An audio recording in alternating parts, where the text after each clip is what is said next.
त्र्यंबकेश्वर ज्योतिर्लिंग में ब्रह्मा, विष्णु और महेश तीनों ही विराजित हैं। यही इस ज्योतिर्लिंग की सबसे बड़ी विशेषता है।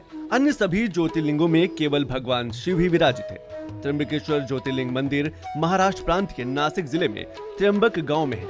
यहाँ के निकटवर्ती ब्रह्मगिरी नामक पर्वत से गोदावरी नदी का उद्गम है। उत्तर भारत में पापनाशनी गंगा का जो महत्व है, वही दक्षिण में पुण्य सलिला गोदावरी का है।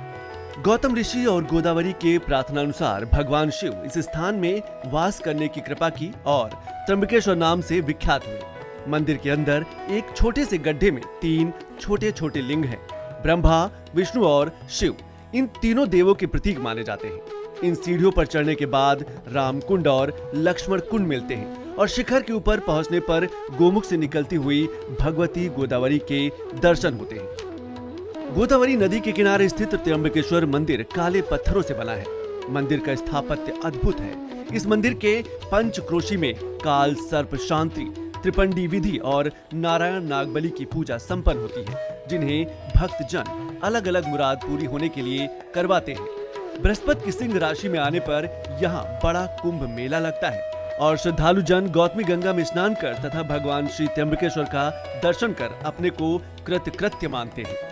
भव्य त्र्यंबकेश्वर मंदिर इमारत सिंधु आर्य शैली का अद्भुत नमूना है। इस मंदिर के भीतर एक गर्भगृह है, जिसमें प्रवेश करने के पश्चात शिवलिंग आग के समान दिखाई देता है, जिसमें जल भरा रहता है। और यदि ध्यान से देखा जाए तो इसके भीतर 1 इंच के 3 लिंग दिखाई देते हैं। इन 3 लिंगों को त्रिदेव यानी कि ब्रह्मा, विष्णु, महेश का अवतार माना जाता है।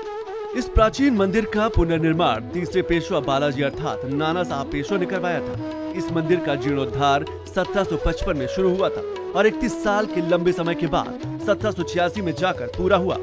कहा जाता है कि इस भव्य मंदिर के निर्माण में करीब 16 लाख रुपए खर्च किए गए थे, जो उस समय काफी बड़ी रकम मानी जाती थी। तीनों नेत्र वाले शिव शंभू के यहाँ विराजमान होने के कारण इस जगह को त्र्यंबक यानी कि तीनों नेत्र वाले कहा जाने लगा। उज्जैन और ओंकारेश्वर की ही तरह त्र्यंबकेश्वर महाराज को इस गांव का राजा माना जाता है। इसीलिए हर सोमवार को त्र्यंबकेश्वर के राजा अपनी प्रजा का हाल जानने के लिए नगर भ्रमण के लिए निकलते हैं। Bureau report, DD news.